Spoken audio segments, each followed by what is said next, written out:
वीरप्पा मोइली ने कहा, सोनिया पार्टी के लिए मां की तरह हैं, उनकी भावनाओं को ठेस पहुंची तो हमें खेद है। नेतृत्व संकट को लेकर पार्टी अध्यक्ष सोनिया गांधी को पत्र लिखने वाले 23 वरिष्ठ कांग्रेसी नेताओं में से एक एम वीरप्पा मोइली ने कहा, अगर हमने सोनिया गांधी जी की भावनाओं को ठेस पहुंचाई हो तो हम इसका खेद करते हैं। सबसे लंबे समय तक सेवा देने वाले युद्धपोत INS विराट को गुजरात में किया जाएगा नष्ट। भारत को सबसे लंबे समय तक सेवा देने वाले युद्धपोत INS विराट को भारतीय सेना में 30 साल की सेवा के बाद गुजरात में नष्ट कर दिया जाएगा और सितंबर में इसे कबाड़ के रूप में बेचा जाएगा। ओडिशा CM ने शिक्षा मंत्री को लिखा पत्र, कहा JEE और NEET परीक्षा स्थगित करें। ओडिशा के मुख्यमंत्री नवीन पटनायक ने शिक्षा मंत्री रमेश पोखरियाल निशंक को पत्र लिखकर JEE और NEET परीक्षा को स्थगित करने का आग्रह किया है। पुलवामा आतंकी हमले में NIA ने 13,500 पेज की चार्जशीट फाइल की, मसूद अजहर का भी नाम। NIA ने फरवरी 2019 के पुलवामा अटैक केस में चार्जशीट फाइल की है, जिसमें उन्होंने 19 लोगों को आरोपी बताते हुए कहा है कि उन्होंने पाकिस्तान के इशारे पर बमबारी की थी। आरोपियों में जैश मोहम्मद प्रमुख मसूद अजहर और उनके भाई भी शामिल हैं। चीन की अर्थव्यवस्था मुश्किल भरे बदलावों के दौर से गुजर रही है, शी जिनपिंग ने कहा। चीन के राष्ट्रपति शी जिनपिंग ने कहा कि देश की अर्थव्यवस्था मुश्किल भरे बदलावी के दौर से गुजर रही है। उन्होंने कहा, बाहर बढ़ते बाजार जोखिमों को देखते हुए नीति निर्माताओं की वृद्धि दर बढ़ाने रहने के लिए घरेलू मांग पर अपना भरोसा बढ़ाना होगा। 2019-20 में नहीं छापा गया 2000 का एक भी नया नोट। RBI की वार्षिक रिपोर्ट। RBI की वार्षिक रिपोर्ट के अनुसार 2019-20 में 2000 के नए नोट नहीं छापे गए। बतौर रिपोर्ट के बताया जा रहा है कि मार्च 2019 के अंत तक 2000 के 32,910 लाख नोट चलन में थे, जो मार्च 2020 में घटकर 27,398 लाख रह गए हैं। एयरटेल के सुनील मित्तल ने चेताया, टेलीकॉम सेक्टर सिर्फ 2 कंपनियों तक सिमट सकता है। भारतीय एयरटेल के चेयरमैन सुनील भारती मित्तल ने चेताया है कि उद्योग से सक्षम मौजूद वित्तीय चुनौतियों के कारण संभव है कि यह सिर्फ 2 कंपनियों तक सिमट कर रह जाए। मारे गए पत्रकार रतन सिंह के परिजनों को तत्काल 10 लाख रुपए देगी यूपी सरकार। उत्तर प्रदेश के मुख्यमंत्री योगी आदित्यनाथ ने बलिया में मारे गए पत्रकार रतन सिंह की हत्या पर संवेदना व्यक्त करते हुए उनके परिजनों को तत्काल 10 लाख रुपए की आर्थिक सहायता देने और अभियुक्तों के खिलाफ कार्रवाई के निर्देश दिए हैं। कर्नाटक कांग्रेस अध्यक्ष DK शिवकुमार का कोविड-19 टेस्ट आया पॉजिटिव। कर्नाटक कांग्रेस अध्यक्ष DK शिवकुमार का कोविड-19 टेस्ट पॉजिटिव आया है और वे बेंगलुरु के निजी अस्पताल में भर्ती हो गए हैं। WHO ने कहा, वैक्सीन राष्ट्रवाद सिर्फ कोरोना वायरस की मदद करता है।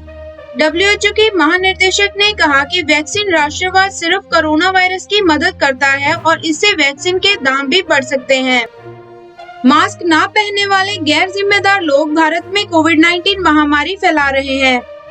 ICMR के महानिर्देशक बलराम भार्गव ने कहा है, मैं युवा या बुजुर्ग नहीं कहूंगा, लेकिन गैर जिम्मेदार कम सतर्क लोग जो मास्क नहीं पहन रहे भारत में कोविड-19 महामारी फैला रहे हैं। वहीं उन्होंने कहा, भारत में 3 कोविड-19 वैक्सीन दौड़ में हैं। सीरम इंस्टीट्यूट की vaccine phase 2B, phase 3 trial में है। भारत बायोटेक जायडेस कैडिला की वैक्सीन ने फेज 1 ट्रायल पूरा किया है। सिंधिया ने बताया कि बीजेपी कार्यकर्ता हूँ, दूसरी पार्टी के आंतरिक मामलों पर बोलना सही नहीं। कांग्रेस छोड़कर बीजेपी में गए सिंधिया ने 23 कांग्रेसी नेताओं द्वारा नेतृत्व संकट को लेकर पार्टी अध्यक्ष सोनिया गांधी को पत्र लिखने के मामले पर कहा है, यह कांग्रेस पार्टी का आंतरिक मामला है, मैं इस पर टिप्पणी नहीं करूंगा। एप्पल ने भारत में अपने नए iPhone SE की असेंबलिंग की शुरुआत की।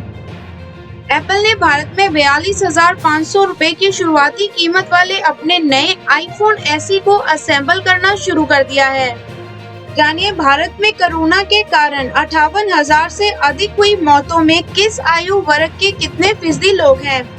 भारत में कोरोना वायरस संक्रमण से अब तक 58,390 लोगों की मौत हो चुकी है, जिनमें से 70% मौत पुरुषों और 31% मौतें महिलाओं में दर्ज की गई।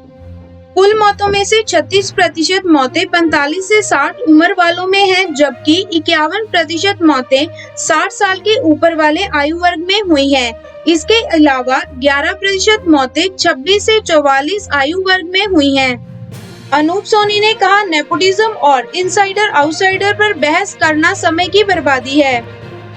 अभिनेता अनूप सोनी ने कहा है कि नेपोटिज्म और इनसाइडर आउटसाइडर की बहस समय और ऊर्जा की बर्बादी है, क्योंकि हर आउटसाइडर एक दिन इनसाइडर बन जाता है। सोनू सूद ने कहा, जब विश्व में सब कुछ ठहर गया तो जेईई और एनईईटी परीक्षा को भी टालना चाहिए। सोनू सूद ने ट्वीट किया है कि जेईई और एनईईटी की परीक्षा में बैठने वाले बच्चे सुदूर इलाकों से आते हैं। बिहार के किसी गांव में बाढ़ है तो किसी जिले में पूरी बंदी। उन्होंने कहा, युवा कंधों की हिफाजत जरूरी है। सचिन ने की अस्पताल में भर्ती अशरफ चौधरी की आर्थिक मदद, एक बार ठीक किया था बैट। सचिन तेंदुलकर ने उनके और विराट कोहली जैसे क्रिकेटर्स के बैट ठीक करने वाले अशरफ चौधरी की आर्थिक मदद की है। अशरफ किडनी में पथरी और अन्य बीमारियों के कारण पिछले कुछ हफ्तों से मुंबई के एक अस्पताल में भर्ती हैं। सरकार ने एयर इंडिया के लिए बोली जमा करने की समय सीमा चौथी बार बढ़ाई। सरकार ने सरकारी विमान कंपनी एयर इंडिया के लिए बोली जमा कराने की समय सीमा 2 महीने बढ़ाकर 30 अक्टूबर कर दी है। दुनिया की सबसे ऊंची स्टैचू ऑफ यूनिटी की सुरक्षा की जिम्मेदारी सीआईएसएफ ने संभाली। सीआईएसएफ ने गुजरात में स्थित दुनिया की सबसे ऊंची प्रतिमा स्टैचू ऑफ यूनिटी की सुरक्षा का जिम्मा ले लिया है। पंजाब में आए कोरोना के 1293 नए केस, कुल मामले बढ़कर 44,577 हुए। पंजाब में पिछले 24 घंटे में कोविड-19 के 1293 नए केस मिलने के बाद कुल मामलों की संख्या 44,577 हो गई है। राज्य में 30,145 मरीज ठीक हो चुके हैं, जबकि 1,178 मरीजों की मौत हो चुकी है।